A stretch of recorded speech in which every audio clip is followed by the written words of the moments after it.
Hey, Sean, you want to do, we're about to go on the air. We actually might be on right now. Tomahawk City. We are. Oh, there no it is. way. We're on. I was going to ask Sean a rundown thing, but I guess we're just going to have to do this live. Swing it. Sean is We're here. gonna do it. Luddy's here. Sam's here. I'm here. And guess what? Our producer, John, is here as well, as we are doing a regular DLLS Dallas Stars podcast, even though Sam forgot to silence his laptop.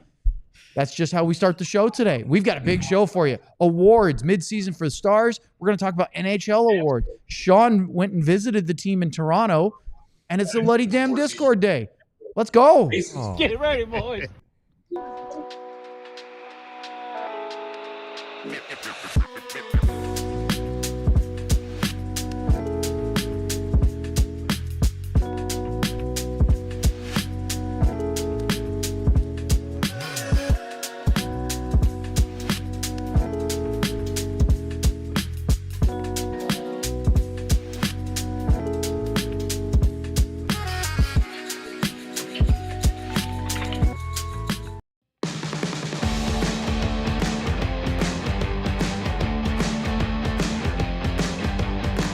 Hey, it is January 15th. This is the DLLS Dallas Stars Podcast, live from the lounge studio here in our DLLS headquarters.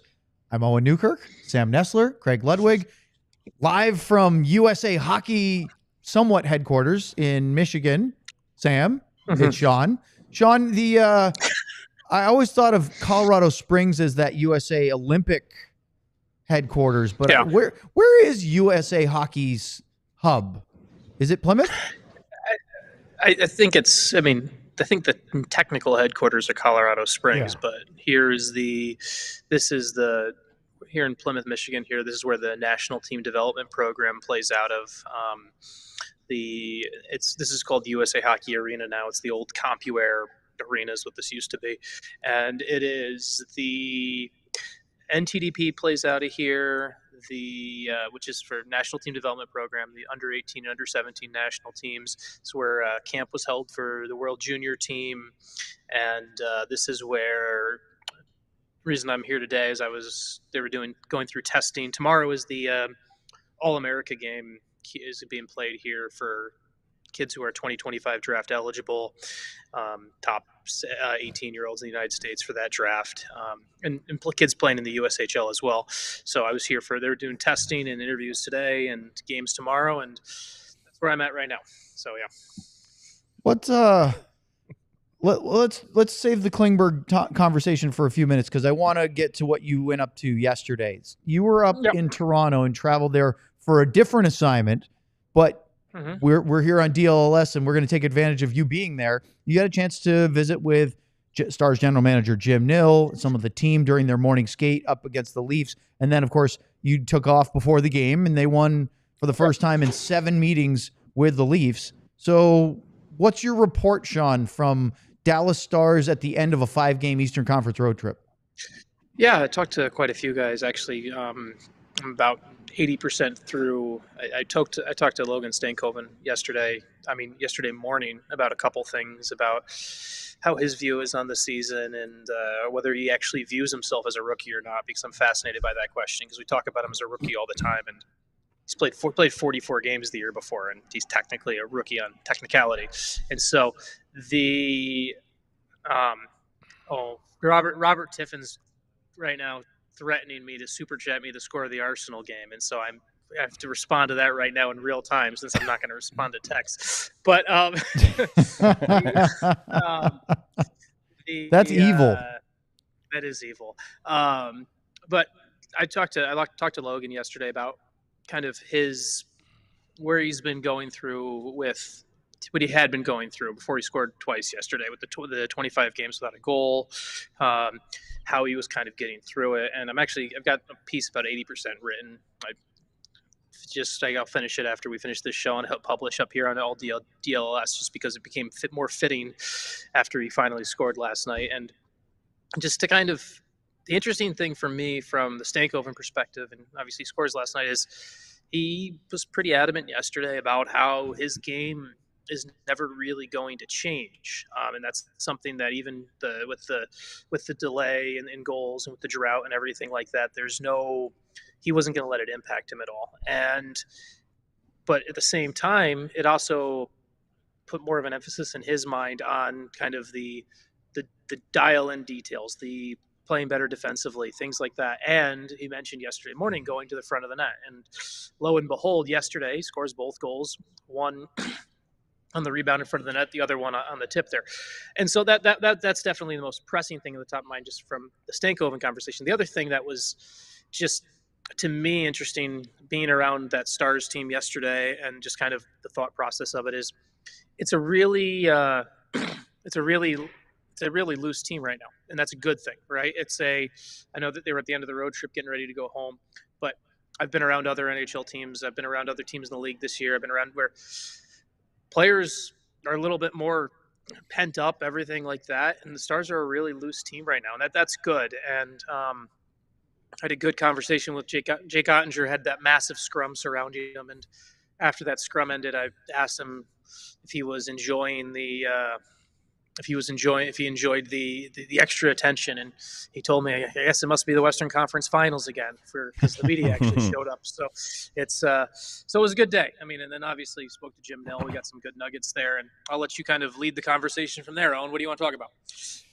Let's talk about what Jim Nill said, because you posted in your Substack, which of course is separate from DLLS, but still available, about how there was a couple things. First, I got a kick out of Jim joking that because people have been writing speculation of who's available, he goes, well, now I know who to look at. I know who to go after, thanks to all the media articles that are out there. He reads all our stuff.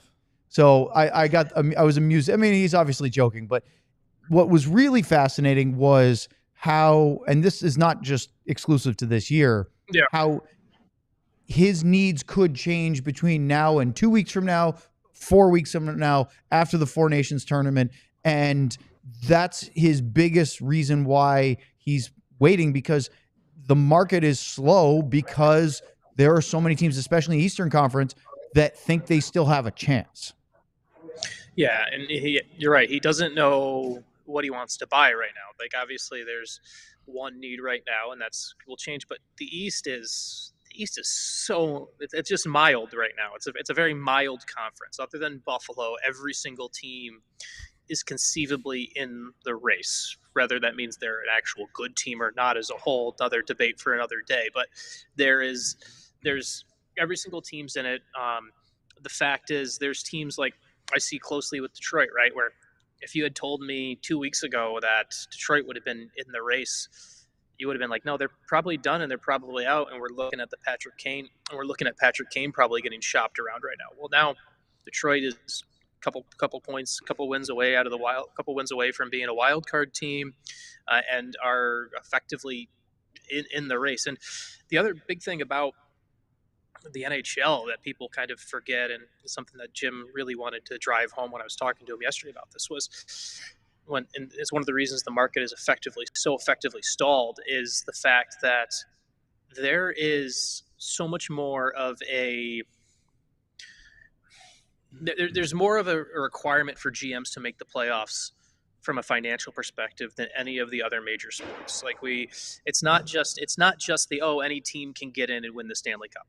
That's obviously a nice little carrot that we're all going to throw up there and everything like that, because, like, hey, the Kings won the Stanley Cup as an 8 seed and all that. But really what it is if you're a team, and there is revenue sharing and everything like that, but once you get into the playoffs, for a lot of teams in many markets, getting into the playoffs represents either, for some teams, it represents them breaking even financially for that year, or it represents just a much larger financial windfall that the owner kind of wants. So it's not always can we get into the playoffs because we have a chance to win the Stanley Cup? It's, can we deliver on this mandate for the owner that we're going to make some money too? Because it is an entertainment, but it's an entertainment business. There's so much to talk about that we don't have time to fit it all in. For example, it was we're 9 minutes into the show. You're cutting me off already. Well, John, thanks for coming on, man. We have other plans of our awards. Yeah. Get back in the frame. It would be nice to talk about you seeing Yanni Hakanpää skating with Toronto, although he's not ready to go, and how much is he going to play once he gets back? Will he get ready for the Four Nations? will he shut it down after the Four Nations? Is that all his focus is? But he didn't reject that notion when I said hello to Yanni. So there was no rejection of the notion of, hey, this is all about being able to play for Finland and play for his country. There was no confirmation of my half joking statement of, hey, you could play for Finland and then just be done for the year, but there was also no rejection of it. So Finland! But we do have a few minutes, and I want to bring this up. Yeah. If there's something else that is pressing from yesterday, feel free to jump in. But Darren Dreger has tweeted a couple times about John Klingberg. And we have to talk about it because he named the Dallas Stars today. Yesterday, I think it was yesterday, he drew headlines by saying Klingberg's interested 5 to 7 teams, and he mentioned Edmonton, Toronto, and Ottawa being teams that were on the verge of, of being reportedly interested. Well, today he said refreshing Klingberg watch, as reported last night, 5 to 7 teams very interested in his return. Edmonton, Toronto, and Ottawa in the mix. Also hearing the Dallas Stars are in the chase as well. Colorado, ? Some feel the Oilers now a primary target, too soon to stay. So let's go to the panel. Luds, John Klingberg, would you be interested in him as a back half of the season stretch run acquisition for Dallas? They're in the chase? What he said. Saying? Yep, in the chase. Dallas is in the chase for John Klingberg. Conversation is probably a better word. Me? No. Why? I mean, well, is he just going to go out there and... I told you guys about a guy I used to play. Let me ask Sean. Okay, he's the only guy here that will probably know it. Sean, do you remember Tommy Sodine? Defenseman? Tommy's... Yes. Little guy? Yes, I do. Back in when we were in Minnesota, I was telling the guys the other day, he was a power play guy. And he wouldn't play much during the game, so Bob Gainey actually brought a stationary bike down to the bench. And Tommy rode the bike during the game just to stay warm. And when a power play was there, he got off the bike and he spent 2 minutes on the power play. So I don't know if there's enough room on the Stars bench for a bike for Klinger to ride, because I'm guessing that the reason that you're even talking about him is because of the lack of a power play quarterback, even though he may be there, that they don't use a lot. Maybe that's all there is, because I don't know if he's going to go out and be a shutdown guy. I don't know what other role he's going to play. You don't need to say if you don't know. You know he's not going to be a shutdown guy. It's a good point. I don't get it. So, I mean, obviously it could happen, but I mean, I've also heard Rasmus Dahlin. Yeah. I've heard that. And I've heard that as of this morning. Here's the thing. The reason why Klingberg is interesting is because he's a free agent. So it wouldn't cost you any of your draft capital or prospect assets. It would just cost money. The reason why it's not is you don't know. How healthy is he? Is he anywhere close to as effective as he can be offensively with having the hip resurfacing? Does it take him 30 games? Will you have 30 games? Blah, blah, blah. You also have a bunch of defensemen on your roster already. Yeah. Can you subtract a guy off the team if you wanted to sign him? Is that worth doing? All those things are questions, but it is interesting that he was brought up, that the Stars were mentioned. And Sean, you always like to point out when these are tweeted, it's usually coming from the agent, and that's clearly drumming up interest and maybe trying to fabricate or otherwise a market. I think there is a market. I'm just not sure whether Dallas is as serious as that tweet suggests. Yeah, let's put it this way. He's a free agent. There's only 2 negotiations happening. There's only 2 sides of the negotiation right now. It's John Klingberg and his camp and the other team. Other teams are not going to be – teams typically aren't going to be out there like leaking that they're talking to him or anything like that. A lot of the times the leaks really come from the agent side. That's just the reality of how this business works. And so, yeah, I think part of it is a lot of drumming up from the agent and how things go. The other thing with Klingberg, and this is just something we have to point out, is he takes up a lot of air. And that's the reality of it. Just from he's going to come in, and one of the reasons the Stars effectively let him walk was, hey, we're going to let Miro Heiskanen be the number one guy.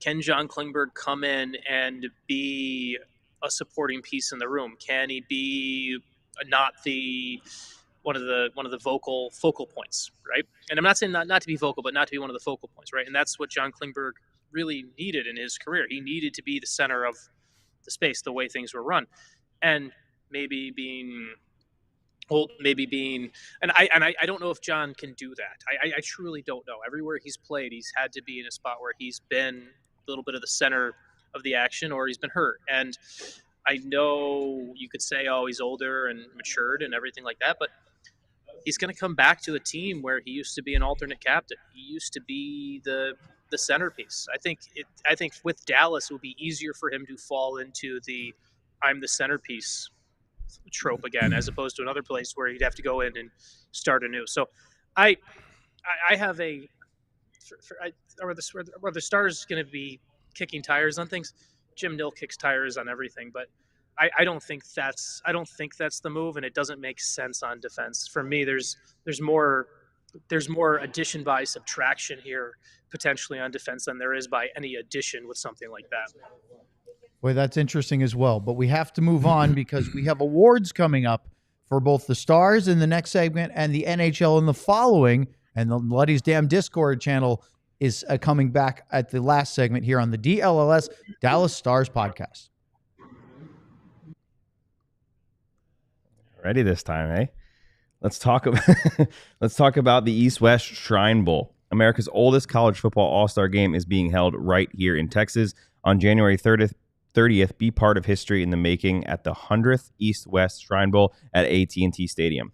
Since 1925, the game has benefited Shriners Children's and its mission to provide an innovative pediatric specialty care to improve and transform the lives of children. Some of the largest names in football have played in this game, names like Tom Brady, Walter Payton, Roger Staubach, Lawrence Taylor, and more, and some Cowboys alumni, Brian Enger, Rico Dowdle. Today's All-Stars, tomorrow's legends. The East-West Shrine Bowl has served as a starting point for many noteworthy NFL careers, including 80 members of the Pro Football Hall of Fame and more than 200 members of the College Football Hall of Fame. Tickets start at just $20. Use the code DLLS when purchasing 2 or more tickets to receive 50% off. Visit shrinebowl.com to buy your tickets today. Let's talk about Game Time, because speaking of tickets, you need Game Time to get all of your sports, concerts, theater, and whatever, right? Comedy shows. Use Game Time. The national title game is coming up for college football. In fact, it's in 5 days. What better way than to get your tickets through Game Time? Game Time has a feature called Game Time Picks that makes getting tickets for your favorite live events even easier. It filters out all the fluff to show you only incredible deals on great seats, so you don't have to waste time searching through thousands of tickets. You can see what the seats look like with seat views, panoramic views in the app before you purchase. Plus, you have the all-in pricing, so you don't get any surprise fees at checkout. Take the guesswork out of buying tickets with Game Time by downloading the Game Time app, create an account, and use the code DLLS for $20 off your first purchase. Terms apply. Again, create an account and redeem the code DLLS for $20 off. Download Game Time today. Last-minute tickets, lowest price guaranteed. All right, so we just passed the halfway point of the Dallas Stars season. 42 games have been played. 41 was the other day, but we didn't have a regular show. So we thought it would be a good time to hand out some mid-season awards for the Stars, and then in our next segment, look at the NHL end-of-year awards and at least get to some of those as a predictor.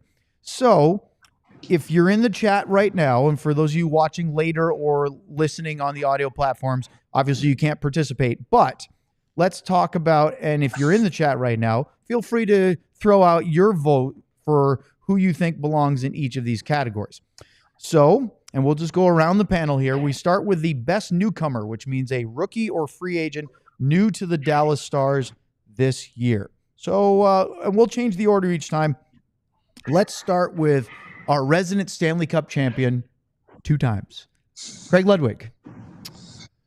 The best, most consistent newcomer for me is Ilya Lyubushkin. He's been a number 2 to Miro. He's been a number number 6. He's been a number 4. He's a good penalty killer. He moves the puck well. He moves the puck better than I remember watching him play. I don't see him make a lot of poor decisions. I think he's been steady Eddie, and I think he's exactly what they were looking for. Sam? Ilya Lyubushkin. I have the same thing. I think that for all the unexpected stress that the Stars have had with Dumba and with Smith and trying to get Stankoven going and Bork going, Lyubushkin has taken away any of that stress with their stability on all the things that Luz just said. Sean, best newcomer. I'm gonna. Sean's still writing down his answers right now. No. I think Lyubushkin's a really good answer, and I would definitely agree with them on that. But I wanted to throw a name just so we can have another discussion about this. I'd like to give Oscar Beck a bit of a shout out here on this, because I'm not putting him above Lyubushkin and everything like that. But when we're talking about the names on this list and the newcomers, the guys who have stepped in, and to me, what Beck has done and has kind of come in and won that job, he's a good story too, and just has really added. You need players like that. If you need that depth, you need to be able to build on that as you go through. And it's the other one that it's hard for me on this. Oh, and it's kind of a weird one, is just because as I said earlier, it's hard for me to include Logan Stankoven on this list, because I know he technically qualifies as a rookie, quote unquote, but he doesn't feel like a newcomer to me because he played every single playoff game last year, and he played. So I have a hard time including Stankoven on the list as a newcomer, because it's a weird technicality for him. So but I really like the Lyubushkin one from both Luds and Sam. I think there's a lot. If you remove him from the equation, there's a lot more problems with the Stars than people realize, and he's really smoothed a lot of that out. Honestly, I can't argue with any of you guys on that. I had a different name, but I had Lyubushkin as on my list. The other one is Casey DeSmith. I think Casey's been fantastic in his backup role. The Stars goaltending tandem has been just about everything they could ask for. You can obviously ask for a little bit more, and there's always that next level. I mean, it'd be like saying Connor Hellebuck could win a couple more games. But I think Casey DeSmith has been really, really good. I think that we're going to see this more of a rotation during this part of the schedule. Sean rightly complained about the lack of use of DeSmith and using Oettinger too much. And I think that lately we've seen more from DeSmith that I think that the team will feel more comfortable rolling him out in important games, because he's been good for them. So for me, newcomer is Casey DeSmith. More positive than negative with the newcomers, I think, is a yes, always a good thing. Yeah. All right. Unsung hero. Yeah. We'll start with Sam this time. Who is your unsung hero that maybe doesn't get the credit he deserves? Sam Steele, Man of Steel. I think that the more I watch him play, the more there he is. The more I watch him play, the more I realize how good he is in every area of the game. I mean, his play at MSG to set up the Harley tying goal is just like the definition of how he plays the game. He's so good in every area, does so much for the team. Every single time he gets moved around in the lineup, he makes that line better, and I think he's just brought so much value to this team. Sean?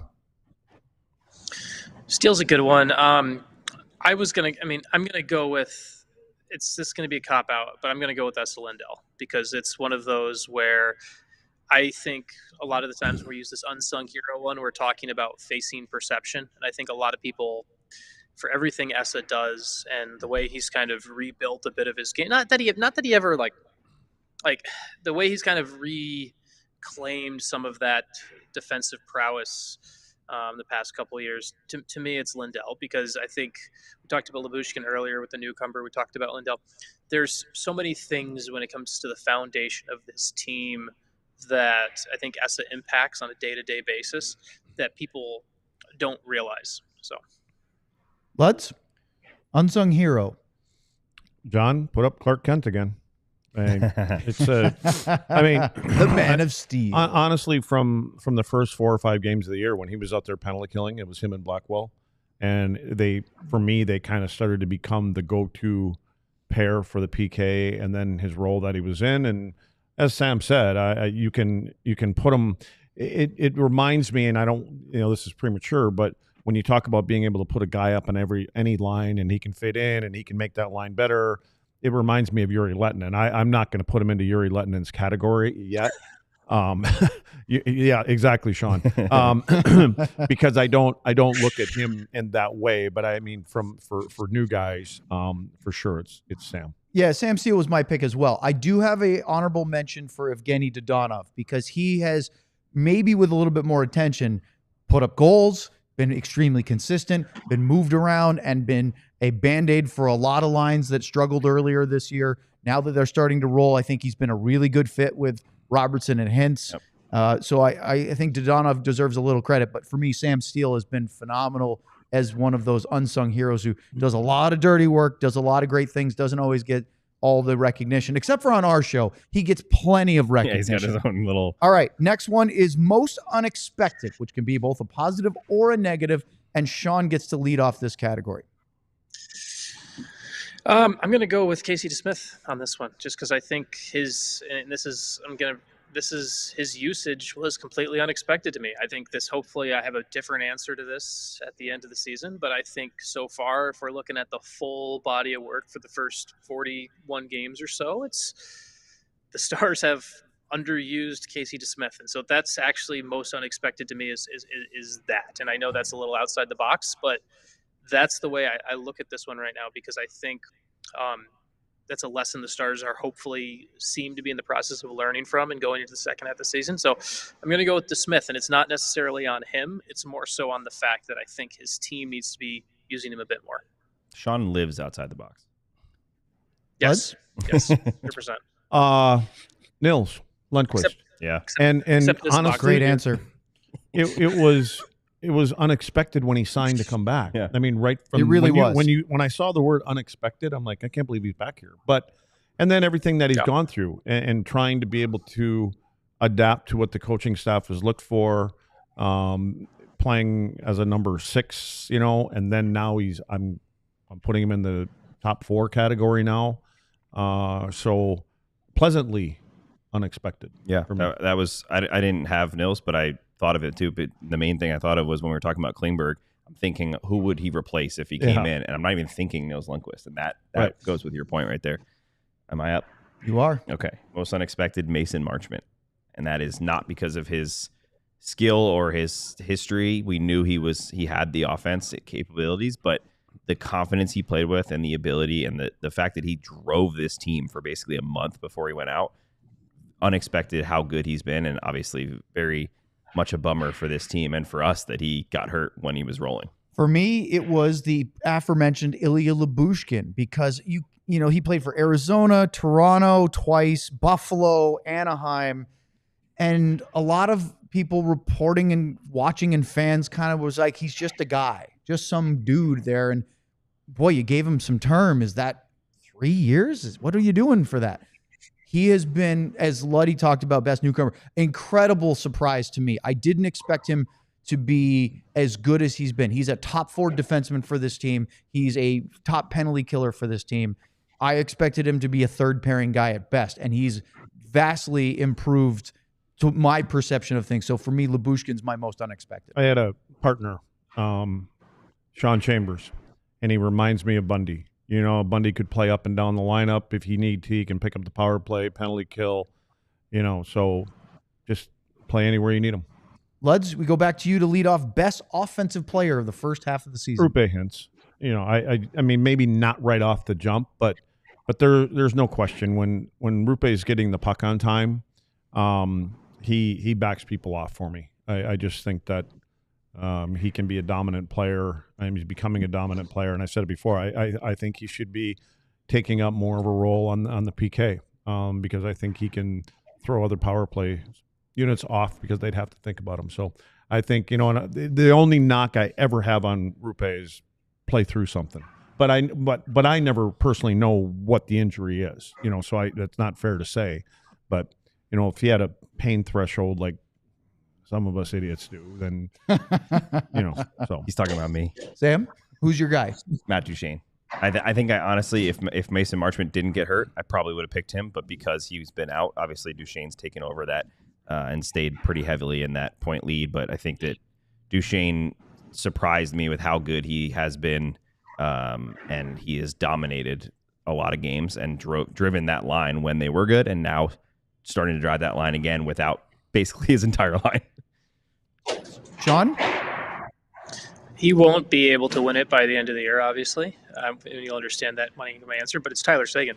I mean, what he did for 20 games this year, 19 games, 20 points, playing at a 83.5 or whatever point pace, playing through the injury. It's something that I think gets a little bit lost because of the injury, and we'll talk about him a lot because of the injury status and whether he's going to return for the playoffs. But man, he was playing at such a high level, and the way he was driving things, the way he was connecting things, and so I want to give some credit to him right now, using that as the midseason award, knowing full well that he won't be around to actually win the award in the spring. Yeah, I would have picked Tyler Seguin if he had been playing all the way up to now, because he was clearly at the start of the year the most offensive guy for the Stars. But it's Matt Duchene. Now, as Sam said, he won't be by the end of the year. Or I think Sean said it. Jason Robertson is going to blow him away in points by the end if he continues to play the way I think he will, which is right now. I think even though Hintz is such an important goal scorer for this team, Jason Robertson will be the point, and Wyatt Johnson and Jamie Benn. I think Robo is going to tear it up in the second half, and that's a really good thing. So, but I'm still picking Matt Duchene for all the reasons that Sam mentioned and some of my own. He's the most highly skilled. The goal he had last night against Toronto was just a great example of what he can do, and he's literally formed a new line because both of his line mates got hurt. He's brought in 2 new guys, and they're still creating and generating offense, and that's great. We're going to do the best defensive player, team MVP, and get to NHL awards on the other side of the break here on the DLLS Dallas Stars podcast. Am I talking about coolers again? You are. All right. Rugged Road is dedicated to creating innovative and durable outdoor gear for adventurers who demand the best. Our products are designed with the highest quality materials and craftsmanship, ensuring they perform the toughest conditions. Whether you're on land or water, Rugged Road is built to accompany you on every adventure. Crafted to handle the toughest environments, their coolers are built to last, ensuring they can keep up with any adventure. The coolers are guaranteed to keep their contents cool for up to 7 days. Perfect for a variety of outdoor activities, from fishing and tubing to camping and tailgating. These coolers are designed to meet the needs of every outdoor or sports enthusiast. So gear up for your next adventure with Rugged Road coolers. Reliable, durable, and built to be used. Rugged Road is your ultimate outdoor companion. Head to ruggedroadoutdoors.com and use code DLLS for 10% off. Let's talk about Shady Rays. You know how it's pretty sunny in Dallas. It's a beautiful sunny day today. There's a lot of sunshine. In fact, the rare snow forts and snowmen in my backyard are losing that battle daily. They're hanging on by a thread because of the warm temperatures, bright sunshine. It's supposed to cool off again in the end of the week or so, but you're still getting so much sunshine. You need quality shades. Well, our friends at Shady Rays have you covered with premium polarized shades that won't break the bank. They have hundreds of options to choose from, so you're bound to find the perfect pair that matches your style. And they probably even have a style that's in your favorite team's colors, so you can match with that. Plus, if they ever go missing or take an unexpected hit, don't sweat it. They have the most insane protection in all of eyewear. Every pair is backed by lost or broken replacements. Exclusively for our listeners, Shady Rays is giving out their best deal of the season. Head to shadyrays.com and use the code DLLS for 35% off polarized sunglasses. Try for yourself the shades rated 5 stars by over 300,000 people, and I've bought some too. All right, back to our awards. We have to wrap up the Stars real quick and then get to the NHL ones. So let's go to Sam to lead off our best defensive player of the first half of the season. Esa Lindell. I think he's the best defensive player on this team, period, and he's going to be at the end of the season. Sean? Yeah, I'm gonna go with Esa as well. I talked about him as the unsung hero before and everything like that, and for what he's done, and it's exactly that. I think they're in the defensive zone, in the way, in what the Stars have needed, in that it's been clearly him for me. Luds? Ditto. Doesn't come off the ice on a PK. I mean, he plays almost every minute of every penalty kill every night. Right place, right time, knows how to defend. He's not going to be a punishing kind of banger of a defenseman, but he always contains his guy. And whoever you put him with, I believe that other defenseman is free to go do what he wants because Essa will be there to take care of business. Did anyone else hear when Lud said, I believe? Believe that It these sounded guys like are gonna the drop of I believe that they will crush these guys. You said it with the exact same tone, but I completely believe that agree with they you. are going to crush these guys. That one. I completely agree with you. It's Essa Lindell, and it's not that close. Look, Miro Haskin and Thomas Hartley are wonderful defensemen in the NHL, but as far as best defensive player, it's Essa, and you wouldn't believe it, but he's leading the NHL in time on ice shorthanded. I believe don't it. know if he is. He I is. think he's 1 minute shy over average time. Oh no, average is different. Total time. 148 minutes and 46 who's seconds. in second then? Second is Mikhail Sergachev by a 31 seconds shorter. If you go to average per game, he is second behind David Savard of Montreal, who has played about 6 fewer games, and it's 330 versus 328. I'm actually surprised he's not number one in that. He is so reliable. He's so good defensively. Chris Tanev talked about it yesterday morning at the morning skate. It's Essa Lindell. Best defense is a good offense, and he can score from 175 feet. All right, let's go to team MVP because we are already way behind our time for our NHL awards, but that's just how it's going to be. Stunning. Sean, team MVP for the first half of the year for the Dallas Stars. Right now, I'm going to go with Jake Oettinger. It's going to go around the horn. I mean, who's not? Is anybody here? Does anybody not have Jake Oettinger on their list? I could argue maybe for Matt Duchene a little, but I think it should be Jake Oettinger. The only thing I wrote was Jake Oettinger and Casey DeSmith because the team goaltending is unbelievable. But no, Oettinger carried them early when their offense was struggling. Yep. He continues to pile up wins. He got his first win against the Leafs. He's the second highest winning goalie in the league other than Hellebuck. What more is there to say? He's been, and Luddy, we talked about the other day, after 41 games, we compared the numbers. And I said, why? What looks different to you? He goes, goaltending. The defense is better because they're getting better goaltending. Keep him healthy. Yeah. All right. Those are our awards. We'll revisit those at the end of the year and see if they're the same or something different. But now it's time to go around the horn for the NHL awards. And this is what we sort of, our prediction of who will win it based on the games played so far. Obviously, things can change with the second half of the season. So we start with the Maurice Rocket Richard, which is the who will win the goal scoring race. And we'll start with Sean.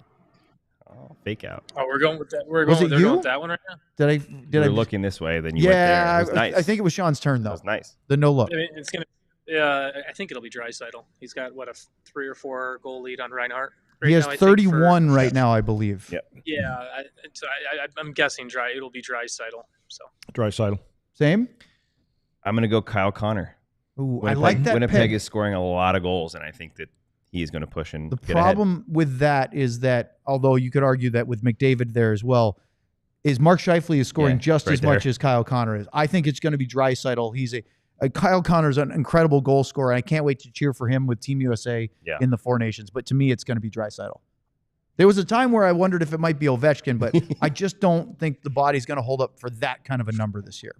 Art Ross, the trophy for the player who finishes with the scoring lead, most points will go to Luds. I'm going Draisaitl. Ooh, interesting. I am. I know probably you're going to pick the guy in Colorado.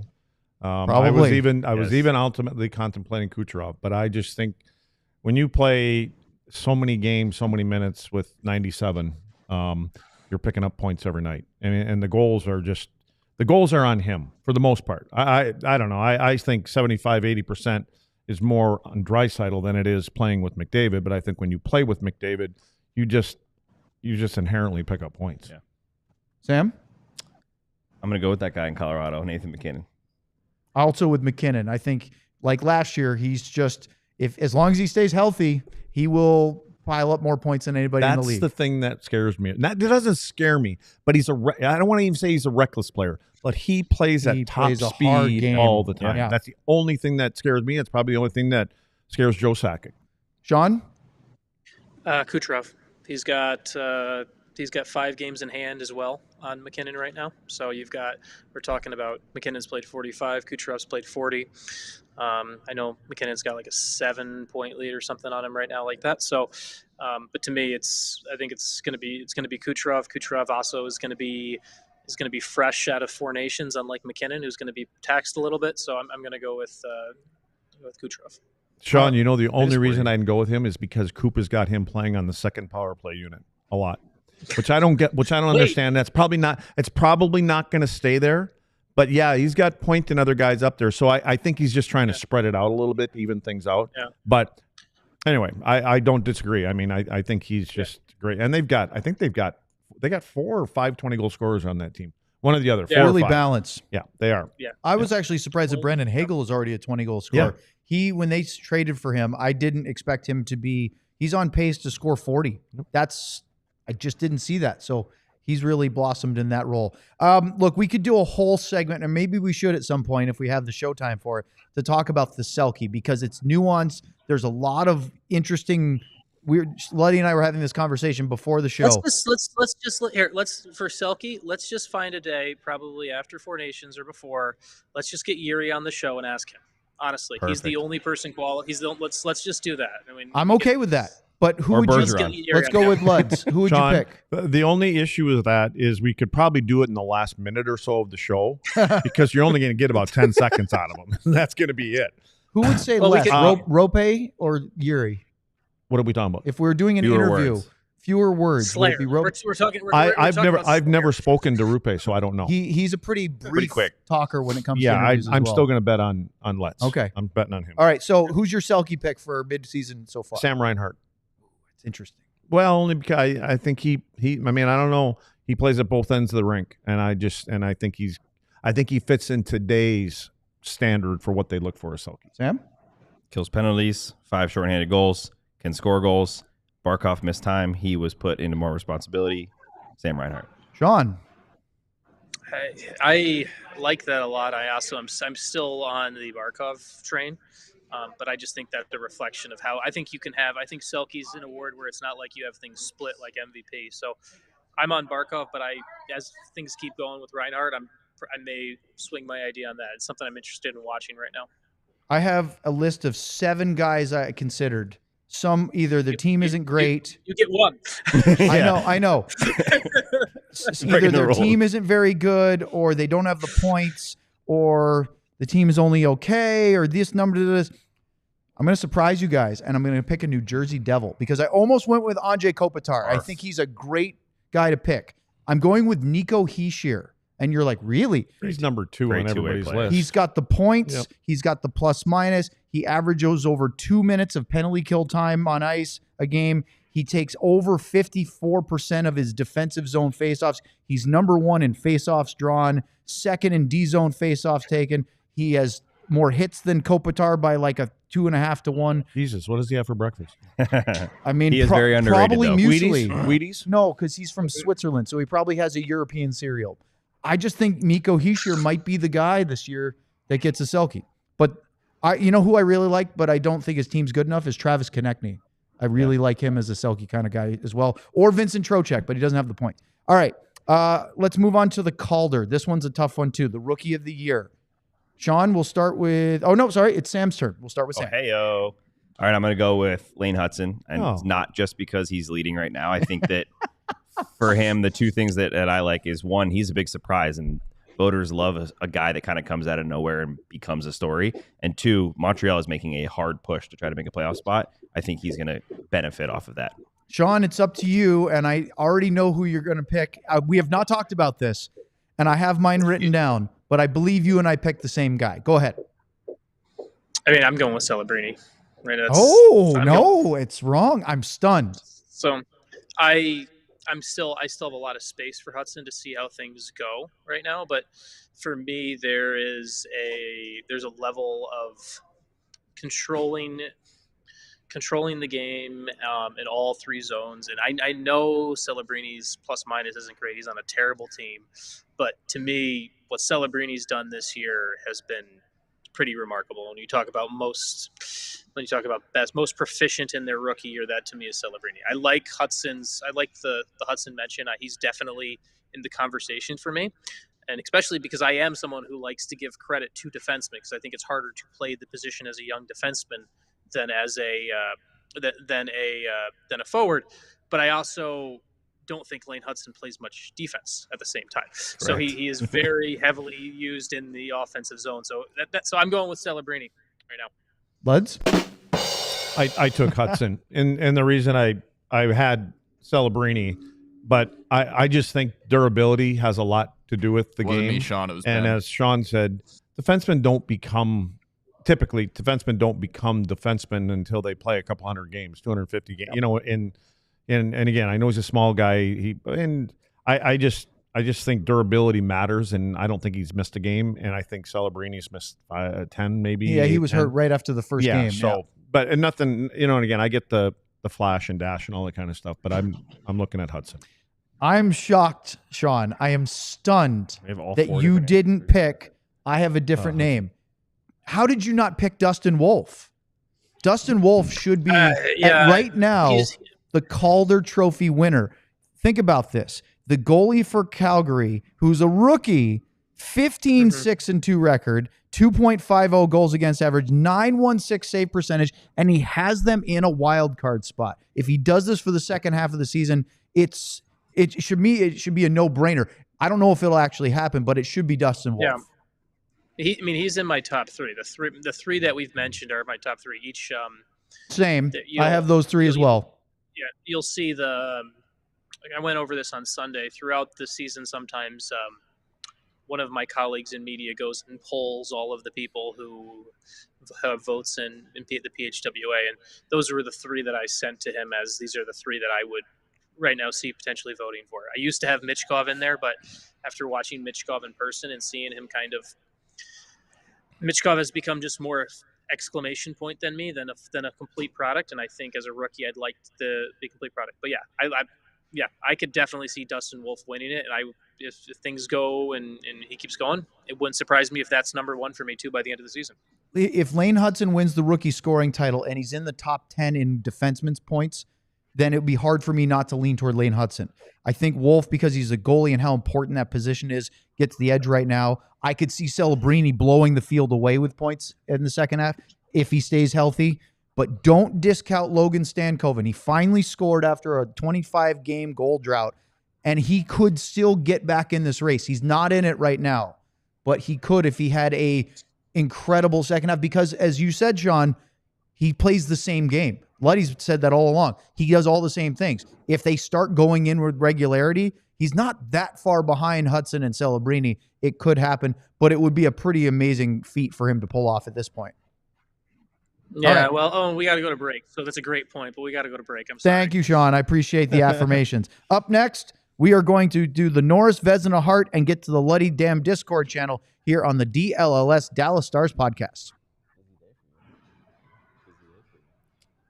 Well, as they whisper over here, let's talk about being a diehard. We actually had a lady in our chat last night named Jordan who was asking about what does it mean to be a diehard? And so we kind of helped explain. Well, if you want to be a diehard, it's a more premium level of support for DLLS, and you get more things. So use the QR code on the screen. Sean's really good at pointing to it. We have the diehard subscription, either using a QR code. You can go to alldls.com. If you sign up for the annual subscription, you will also get a code for a free DLS t-shirt of your choice. I particularly like this Skyline one. I think it's really sharp. You can also get the access to the writing. Sam, Sean, all the guys, if maybe you like more Dallas sports than just the Stars. If it's just hockey, that's okay. But maybe you want to read about the Cowboys, the Rangers, or the Mavericks. We have all of that with one subscription. Plus, you get discounts to merchandise. Beyond the free one, you can buy stuff at a discounted rate. When we start doing some events, which I know there's some in the works, then you can get special access. And like today, the only way you get to ask questions for the Luddy Damn Discord channel segment is to become a diehard. You have access to the Discord, and then you can indeed hit up our man Luds with all of your wacky thoughts. Do it. Which we will do. Do it. Okay. Do it. Let's wrap this up because we have to get to the damn Discord channel. I know everyone's waiting for it, including our new diehard Jordan, who loves the Discord. Thank you, Jordan, and we appreciate you for joining. The Norris. We start with Sean this time. Who wins the Norris based on the first half of the year? Zach Werenski. You said to go quick. Yes. Yeah. Luds? Agreed. Sam? Cale Makar. To me, it's Werenski. It will be Kale McCarr. If he but if holds it's first half. Did you guys happen to see there was something on Twitter about the difference between the Vancouver Canucks when Quinn Hughes is on the ice when he's not? It's a massive. Yeah, but that he's their MVP. Can we talk about that stat though? That was a misusage of data. Okay, because they were using all. I thought we were going to be quick, Sean. No, you got him going. I did. It's my fault.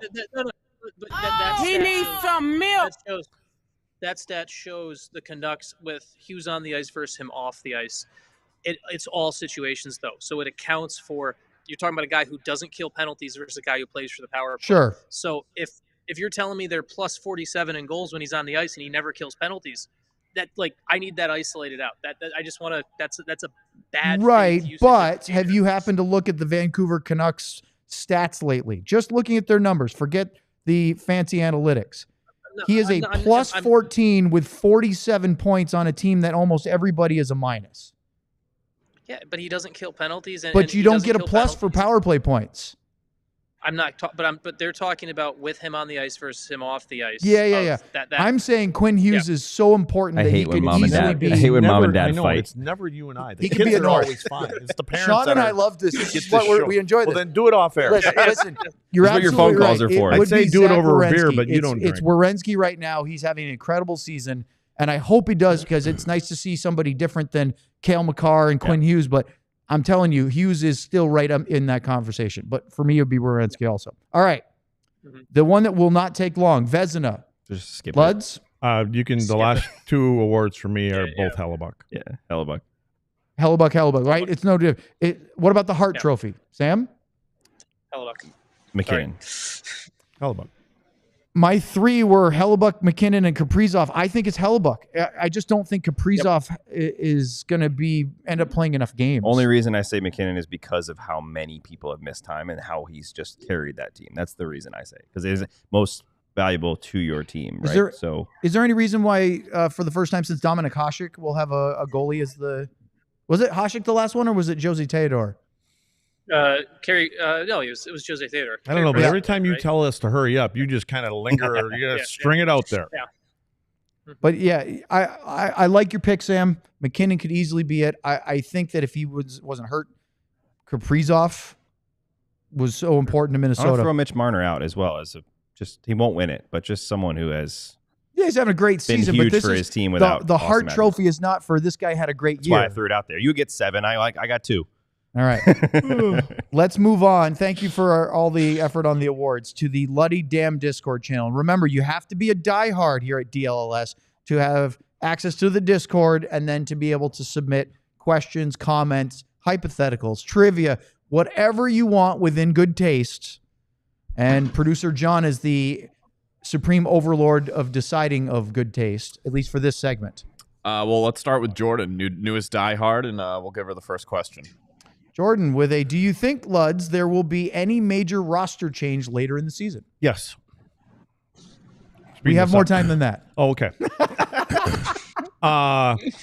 Yeah, I do. There's no question. When you look at the makeup of this team and as deep as Jim Nill would like it to be, I think he can add to the depth. I've kind of changed my thought process a little bit to where I believe it is going to be a forward after you look and see what's up front versus what's going on in the back. I think they're gonna add a forward, and I think when Pete DeBoer is throwing comments out, we'd like to be bigger on the walls and we need some more size.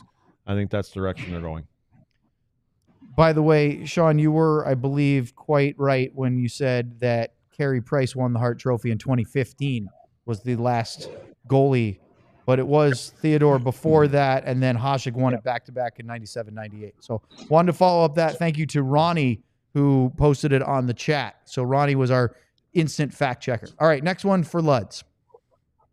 I Love Misty 1985, who discords under the name AJN Rules. With Sam's engagement this past week, would you share memories of your own engagement?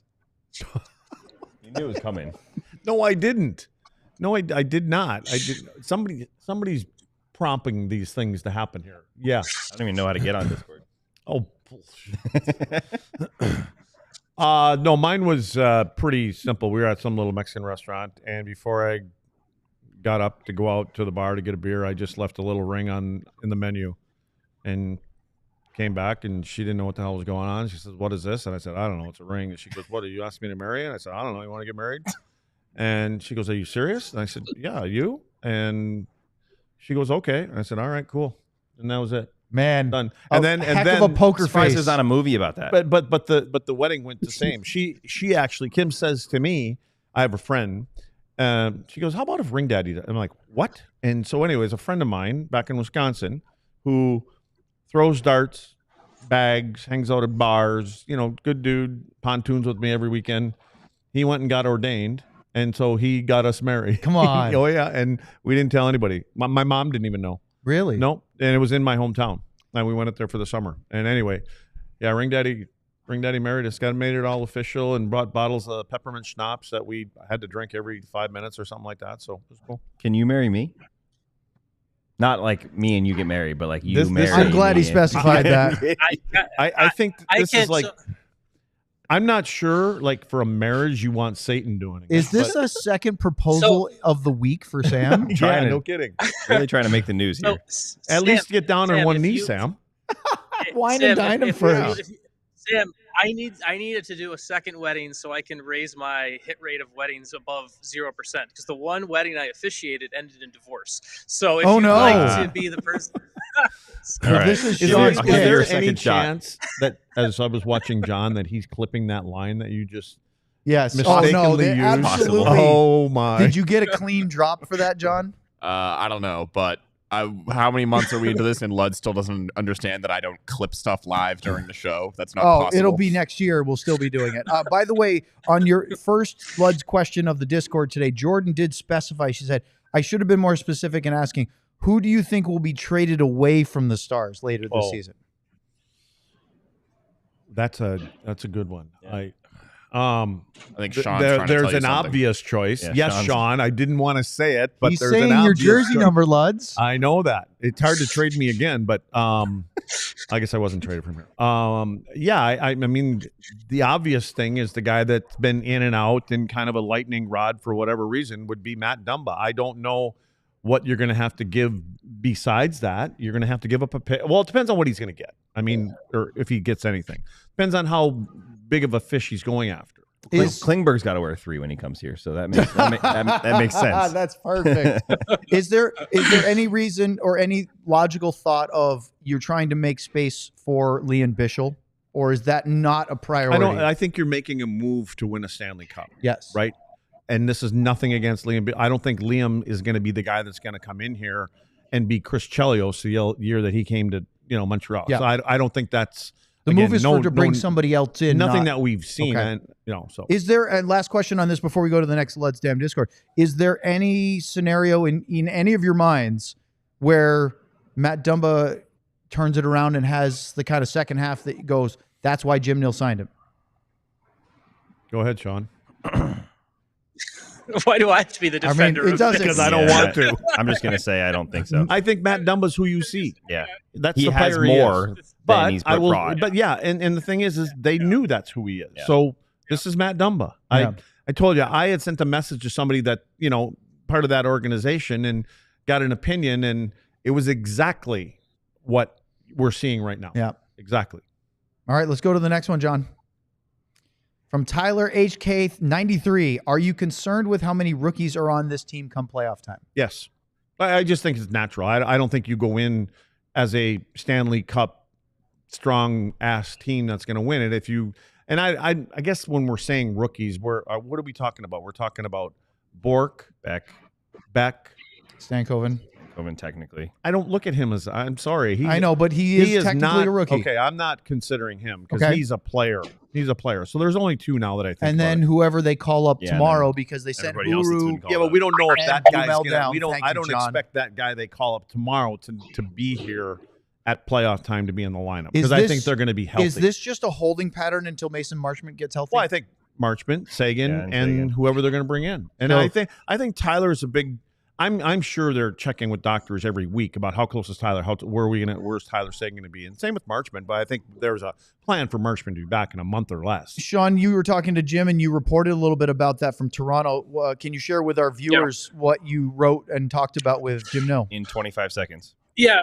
In 25 seconds. Mason Marchment, roughly 2 weeks, basically has to be able to be cleared to breathe and be comfortable doing so with the bubble or visor on, the bubble or cage on. And then Tyler Seguin could be 4 or 5 or 6 months, according to Jim. It's highly variable depending on where Tyler goes right now, and they are effectively listening to Tyler's body.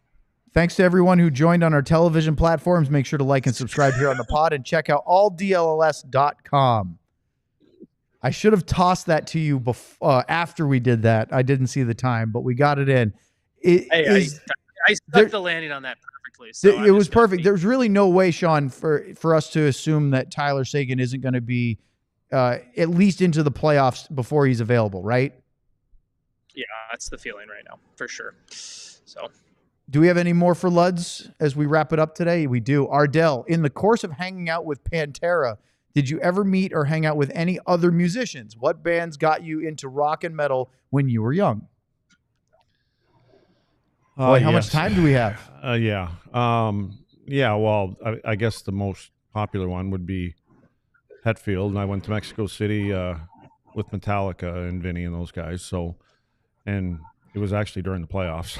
I remember this story. Yeah. I think we had beaten St. Louis, and anyway, if you haven't already heard, but we beat St. Louis, and we had like 5 days off, and he called me that night and said, hey, be at the airport at 6 o'clock, and no, can't happen. And he says, well, you told me you had 2 days off. I said, yeah, 2 days off from practice, but we're in the middle of the playoffs, Vinny. Anyway, called him back and jumped on a plane and flew to Mexico City, and so spent 24 hours with Metallica and Lars and Hetfield and some of them other guys. And Alice in Chains. I actually met Vinny with Alice in Chains, and unfortunately at the funeral Zach Wilde was there, and there were some other guys from Van Halen that were there, and so I got to. Those are bad circumstances to meet those guys in, but nice catch. Yeah, I was just saying shh. Yeah.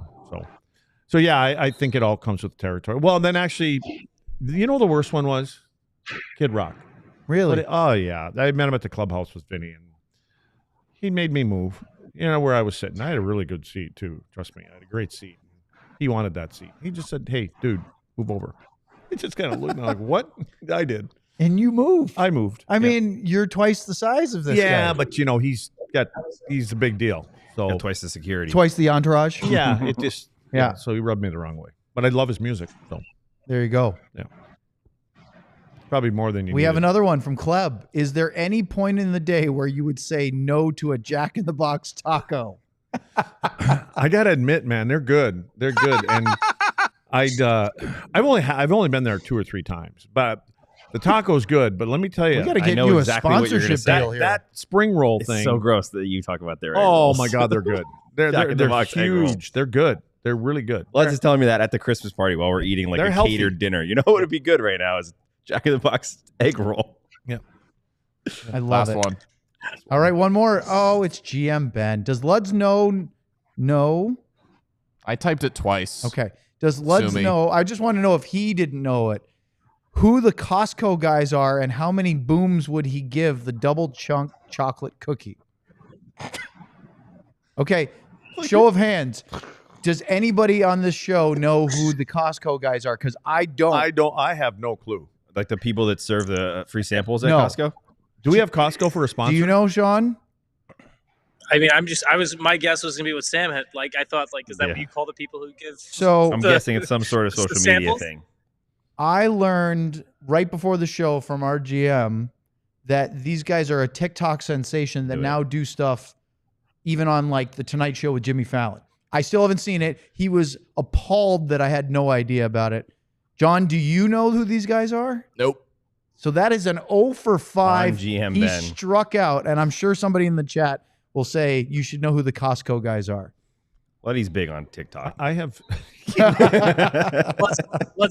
Luds is getting real big into TikTok before it goes away. Yeah, with 72 hours to spare, Luds is just getting into TikTok now. The funny thing is, I did hear TikTok a lot from Rick Wilson, our D coach. I get back to the bench after the second, third period or shift. TikTok, time to wake up, Luds. Let's go. So I did know TikTok prior to Luds isn't even aware that he's like big on TikTok. The other thing, I put all these videos, all the videos they all go on TikTok. the other line Wilson would use all the time, and I use it to some of our young guys, and they just look at me like I got 3 different hands. He says, Luds, you're like a cigar store Indian just standing around out there, And I'm like, what? And so now there's a lot of people that don't know what a cigar store Indian is, but it's I know more than the Costco guys. Yeah. So, anyway, no TikTok for me. Sorry. Thank you to all the submissions on our Discord. If you want to join in for the next time, you have to sign up. Please to be send a in and diehard. find out when the damn Discord party is going to be. Yes. Send that to our GM Ben, please. I think I won the awards thing, by the way. You have to sign up. Use the QR code. Go to alldls.com. Become a diehard, and then you too can get involved with the damn Discord with Luds, which we don't just take from the chat. We actually go only from the Discord for that segment. All right, we have a pregame show tomorrow. Sean will not be here, but the 3 of us will. Sam will be at the AAC. Luddy and I will be here. I'll be zipping back and forth. Stars and Canadians, round 2 of their 2-game season series. 6:15 pregame show tomorrow. And then, of course, we'll do our full postgame show after that. Calder Trophy winner playing in that game. I just realized the framing here. I just took me the entire show, but apparently I sat right in front of the Mike Madonna. Oh, that's imagery. awesome. I thought you did that on I didn't purpose. see that either. I just picked up on that right now. Just lean a little. There it That's is, cool. Madonna. Yeah, there it is. A good producer would have noticed that.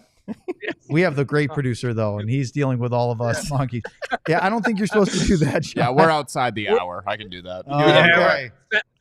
John, did you just say our show is number 1? I believe Is that so. what you said? I should have used my other finger. Everyone loves that one, huh? That's a good one, and that's a good story, too.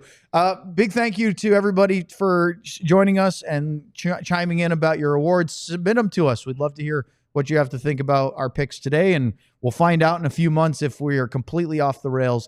But I'm not sure if Sam is right about the call. right about We're all going of to it. find out. For Craig Ludwig, Sam Nessler, Sean Shapiro, our producer, John Anderson, I am Owen Newkirk. Thanks for joining us. Don't forget to like and subscribe. Hit us up on social media. Keep interacting. Help us grow here at DLLS. So long, everyone. Who are you people? We all silly like the mayor.